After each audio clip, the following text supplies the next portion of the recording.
Yesua Hamashiach Baruk Atawa Anahnu. Salam sejahtera dalam nama Tuhan Yesus Kristus memberkati Anda dan kita semua. Mula-mula perkenalkanlah, nama saya Mohari. Saya berasal dari kota kecil Madiun dan saya bertobat menjadi pengikut Yesus Kristus tahun 1984. Saya tidak menyangka bahwa saya akan menjadi Kristen. Kenapa? Karena saya termasuk orang-orang yang boleh dikatakan kusuk dalam agama saya yang lama. Sekaligus saya sangat percaya bahwa agama saya lah agama yang paling benar. Agama saya lah agama yang diridhoi oleh Allah. Kitab suci saya mengatakan, janganlah kamu mengikuti suatu pengetahuan atau ilmu yang kamu sendiri tidak tahu. Sesungguhnya pendengaran, penglihatan, dan hati semuanya akan dimintai tanggung jawab nanti kelak di hadapan Allah. Saudaraku, saya mau ceritakan bagaimana saya kok percaya bahwa Yesus itu adalah Tuhan dan Juru Selamat. Ceritanya begini, saudaraku. Ketika saya kerja di PT Semen Gresik sebelum saya menjadi Kristen, dalam perjalanan saya pulang dari Madiun itu, saya bertemu di dalam bis dengan seorang penginjil. Nah, seorang penginjil itu saya nggak tahu kok mengerti tentang ajaran agama saya, bahkan menguasai. Terjadi dialog, terjadi diskusi, karena dia tunjukkan kitab sucinya. Setelah ditunjukkan kitab suci, saya ambil keputusan bahwa kitab suci itu sudah tidak benar, sudah dirubah, sudah dipalsu, dan lain sebagainya. Ketika terjadi dialog panjang lebar, beliau menerangkan tentang kebenaran dari kitab suci itu berdasarkan ayat-ayat yang saya miliki di dalam kitab suci saya. Dalam dialog itu sendiri, dia tahu jalan pikiran saya. Sampai saya berpikir, orang ini agamanya apa? Kok tahu dengan agama saya? Nah, dari dialog itulah saya tidak bisa memberi jawaban ketika beliau menanyakan hal-hal tentang keselamatan. Ketika ditanya tentang keselamatan, memang saya bingung. Selama ini saya belajar tentang agama saya hanya syariatnya, hanya boleh dikatakan kulitnya saja. Tapi sampai detailnya ke dalam, itu tidak pernah diajarkan tentang tujuan beragama itu adalah keselamatan jiwamu, yaitu ketika kita dipanggil Tuhan ini masuk surga atau masuk neraka. Nah, dari sinilah saya berpikir, kenapa kok selama ini saya belajar kok nggak mengarah ke situ. Dalam dialog itulah banyak beliau mengupas jaminan keselamatan baik di dalam agama saya maupun agama yang saya nggak tahu dia itu persisnya Islam apa Kristen, saya juga nggak tahu. Tetapi toh akhirnya dia mengaku setelah saya bertobat, dia katakan dia juga dari agama lama seperti apa yang saya anut. Saya merenung, kalau saya menjalankan syariat agama dengan sungguh-sungguh, tapi ujung-ujungnya akhirnya saya nggak selamat, bagaimana saya ini? Karena tujuan umat beragama itu pada hakikatnya setelah dia nanti meninggal, dua pilihan, surga atau neraka. Karena di dalam agama saya, jujur aja, keselamatan itu tidak pernah diceritakan secara pasti, hanya kata semoga, insya Allah, ya. Nah, dalam dialog ini akhirnya saya mengalami kalah total karena beliau memang saya akui pakar, ngerti. Ketika beliau tanya tentang keselamatan di dalam agama saya, memang saya jujur aja, saya tidak mengerti. Karena apa? Orang yang saya ikuti, nabi yang saya ikuti juga tidak mengerti nasibnya nanti masuk surga atau masuk neraka. Itulah sebabnya setiap saya sembahyang 5 kali sehari semalam, saya selalu mendoakan beliau, dan itu harus saya akui. Jadi kalau levelnya seorang tuntunan atau nabi masih kita doakan, bagaimana nasib saya nanti? Siapa yang mendoakan saya? Setelah sampai di Mojokerto, akhirnya beliau mengingatkan saya, Har, ingat, kita hidup ini cuma sekali. Jangan sampai salah pilih, sesal kemudian tidak ada gunanya, tidak ada manfaatnya. Dia mengatakan, tiap-tiap yang berjiwa akan mati, hanya kepadanya kamu dikembalikan. Ingat, ya? Iya, kalau kamu bisa kembali ke sono dengan selamat nggak apa-apa. Kalau nggak selamat, kamu akan menjadi roh gentayangan. Itu kamu harus ingat. Waduh, saudaraku, merinding saya. Beliau turun di Mojokerto. Saya bablas turun ke Surabaya. Dari Surabaya saya langsung ke Gresik.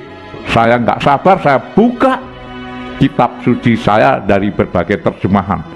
Dan ketika saya mengkaji, belajar dari berbagai para tokoh ulama, baik di Jombang, baik di Gresik, baik di Pasuruan, Malang, Bangil, itu semua saya datangi. Apa yang terjadi, saudaraku? Apa yang dikatakan itu pas, ada semua. Hanya bahasanya yang berbeda, tapi tujuannya, maknanya, artinya semua sama.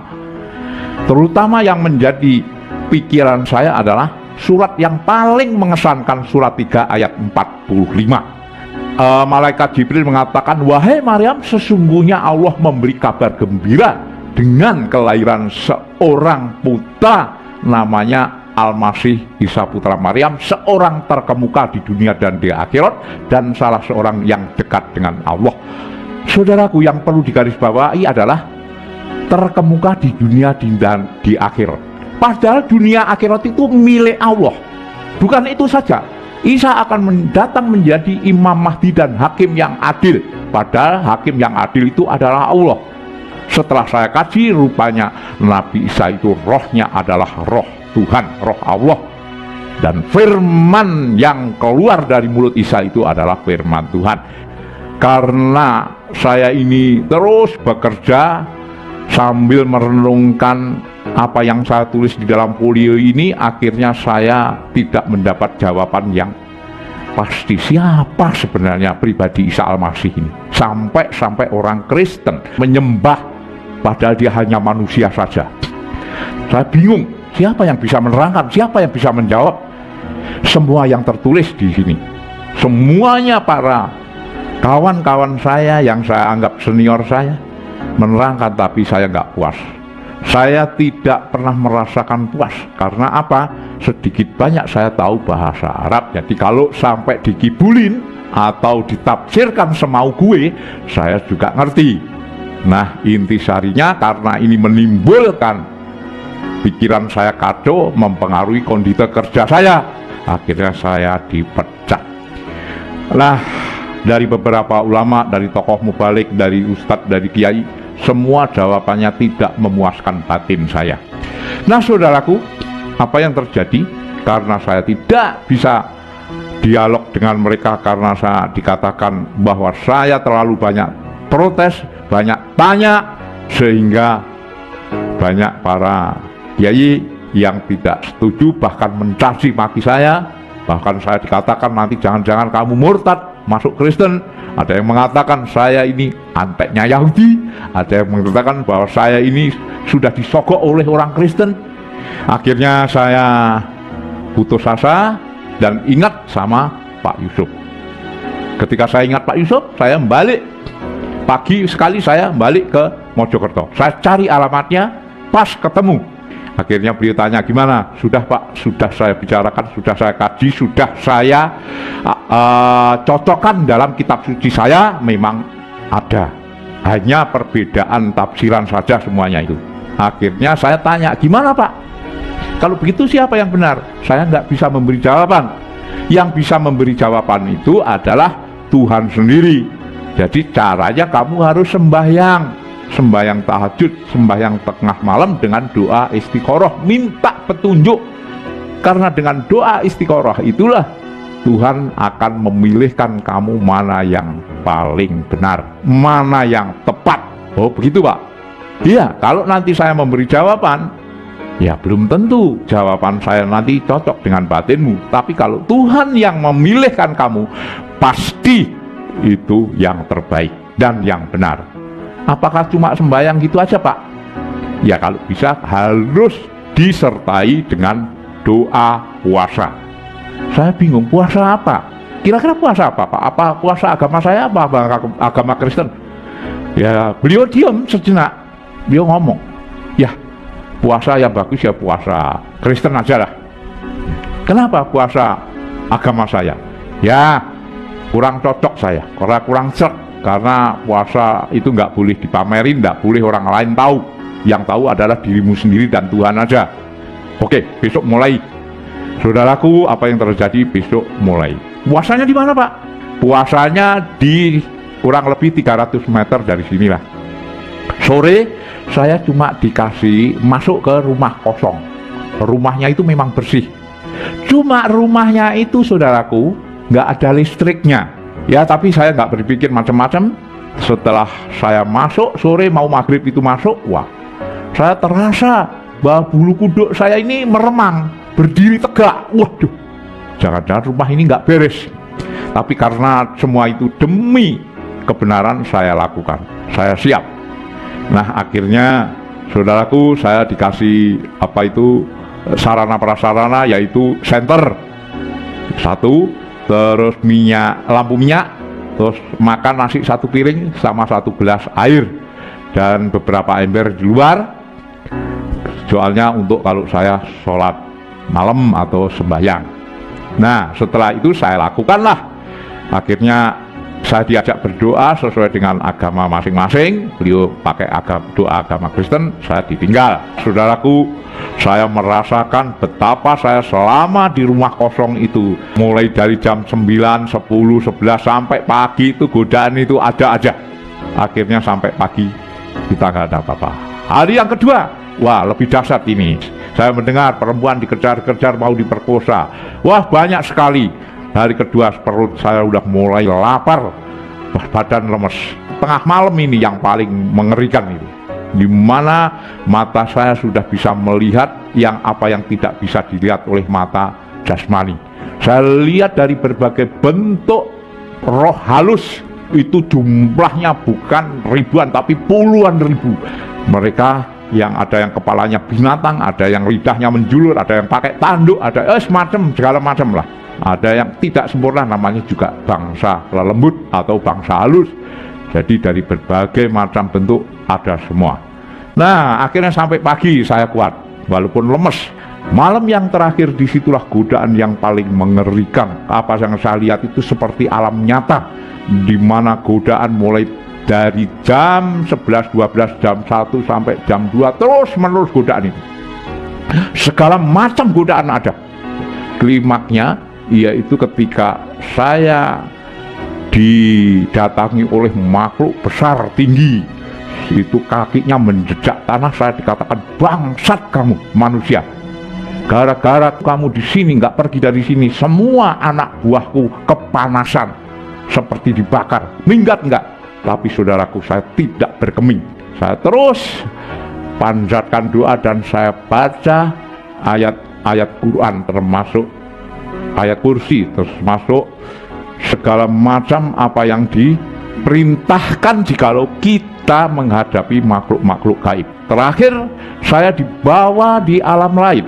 Saya dibawa di tengah rel kereta api dalam keadaan hujan rintik-rintik. Di tengah rel kereta api itulah saya seperti nyata. Ini bener nggak? Kok tiba-tiba saya di tengah rel kereta api di luar rumah yang saya tempati itu? Wah, ini godaan lagi. Saya wiritan, saya makin wiritan, terus minta perlindungan kepada Tuhan. Saudaraku, apa yang terjadi? Tiba-tiba kereta api itu 100 meter dengan sinarnya yang terang itu, dia ngebel tot sampai beberapa tombak dari tempat saya berdiri dia masih ngebel. Tapi saya makin teguh, akhirnya kereta api itu langsung nabrak saya, lewes. Nggak taunya cuma angin besar. Dan dari situlah saya merasakan bahwa semua ini hanya godaan palsu saja. Tiba-tiba saya sudah berada di rumah tadi. Disitulah ada terang, ada sinar yang luar biasa terangnya, seperti matahari yang ada di atas kepala saya. Kaget saya lihat kanan kiri, loh, katanya sudah diputus. Ini sinar dari mana ini? Saya bingung nyari. Terangnya memang luar biasa, tapi hebatnya, anehnya, sinar itu tidak panas. Sinar itu kelihatannya dingin, sejuk. Saya merasakan tenang, damai, sukacita, sejahtera. Dari situlah saya dipaksa sujud. Tiba-tiba ada bayangan tangan di atas kepala saya ketika saya sujud, saya lirik tangannya siapa? Kenapa tangan itu kok bolong tengahnya? Ini tangannya siapa? Saya batin aja. Ini godaan lagi. Nah, tiba-tiba ketika saya mengatakan artinya Allah, maksudnya cuma gitu aja. Nah, dari situlah saudaraku, saya mendengar suara. Suara itu begitu lembut menyentuh hati yang paling dalam. Dia mengatakan, wahai hari anakku, akulah Yesus Kristus Tuhan dan Juru Selamat. Akulah roti hidup, akulah air hidup, akulah kehidupan. Marilah ikut aku, kamu akan selamat di dunia dan di akhirat. Ini suaranya siapa kok mengatakan Yesus? Yesus yang mana? Jangan-jangan godaan. Dia mengatakan, damai sejahtera ku berikan kepadamu, damai sejahtera ku tinggalkan kepadamu. Apa yang kuberikan kepadamu tidak seperti apa yang dunia berikan kepadamu. Damai, damai, damai. Hilanglah suara itu beserta hilangnya sinar yang terang tadi. Saudaraku, akhirnya apa yang terjadi? Saya tanda tanya, kemana Tuhan saya? Kok tiba-tiba yang nongol kok Yesus? Tuhannya orang Kristen, Tuhannya orang kafir. Kemana Nabi saya? Saya sholawat terus menerus, saya puji dia, saya agungkan dia. Tetapi yang nongol kok Tuhannya orang Kristen. Dari sinilah saya tanda tanya, kemana Tuhan saya? Siapa sebenarnya Tuhan? Benarkah Yesus itu Tuhan? Walaupun Yesus sendiri mengakui bahwa dia adalah Tuhan dan Juru Selamat. Sampai saya jam setengah tujuh saya dibangunkan sama anaknya Pak Yusuf. Om bangun. Saya diam nggak jawab. Akhirnya si anak ini masuk, saya dibangunkan, terus disusul dengan Pak Yusuf, dipegang pergelangan tangan saya, dikasih minum. Rupanya penglihatan tadi saudaraku, penglihatan roh-roh halus tadi masih nampak, nggak hilang-hilang. Sampai saya bingung, wah ini kalau sampai begini terus jadi apa ini saya? Gila, jadi orang gila. Nah, kalau saya ceritakan masih banyak ya cerita itu tadi, tapi biarlah ini semua menjadi saksi bahwa Yesus Kristus itu memang Tuhan dan Juru Selamat. Karena apa? Saya mencari Tuhan saya, tetapi yang muncul adalah Yesus Kristus Tuhan dan Juru Selamat. Walaupun saya punya pengalaman demikian, saya tidak langsung percaya. Karena apa? Saya ingin belajar kekristenan itu harus tahu persis. Jangan sampai saya ini nanti kalau memang jadi Kristen ikut-ikutan. Pak Usop melihat saya, kamu gimana sih? Kan sudah dijawab, kenapa kok kamu masih nggak percaya bahwa Yesus itu Tuhan? Ya memang saya sudah diketemukan dengan tokoh-tokoh Kristen yang saya anggap pinter lah. Tapi karena latar belakang saya yang berbeda, saya sulit memahami itu. Nah, dari sinilah akhirnya saya dianjurkan, ya udah kalau begitu kamu puasa sekali lagi dah. Akhirnya saya niat puasa lagi 1 hari 1 malam.